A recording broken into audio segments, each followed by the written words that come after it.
তিস্তা তো এই অঞ্চলের মানুষের নিয়ামত এবং অহংকার হওয়ার কথা ছিল। এখন তিস্তার নাম এক সাগর দুঃখ। আমরা কথা দিচ্ছি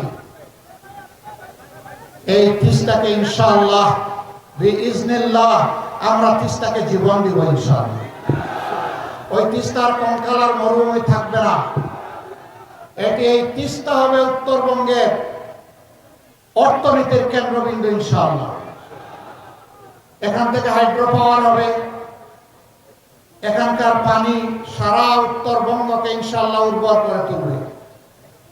আর নদী ভাঙ্গনের কবলে পড়ে বছরের পর বছর হাজার হাজার পরিবারকে নিঃস্ব হতে হবে না।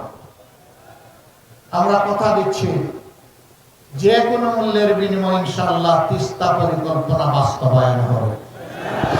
কারণ লাল চোখ আমরা পরোয়া করব না। আমার দেশ আগে, এ দেশের জনগণের স্বার্থ আগে। আমরা কারো স্বার্থে আঘাত দেব না, কিন্তু আমাদের স্বার্থে কেউ এসে বাগলা দিবে তাও আমরা মেনে নেব না। বাংলাদেশ বুঝে নিন। সম্মানিত উপস্থিতি, যখন করছে তাদের পুনর্বাসন করে আগামী প্রতিষ্ঠা করতে চায়। সম্মানিত উপস্থিতি, স্বাধীন রাষ্ট্র আবারও আমাদেরকে উপহার দিতে হবে।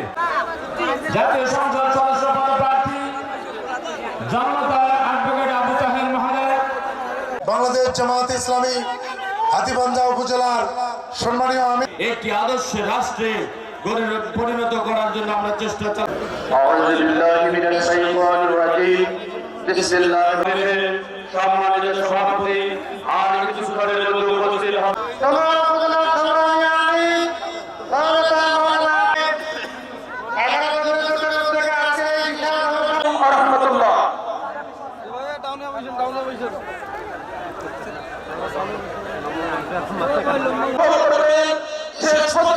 সবাইকে শান্ত চিকিৎসা মহাপরিকল্পনা বাস্তবায়ন করে সভার আয়োজন করেছি।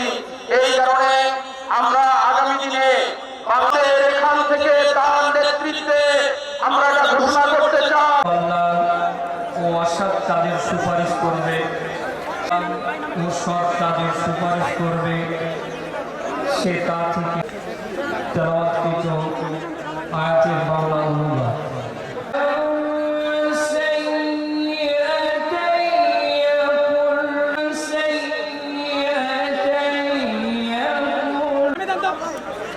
وكان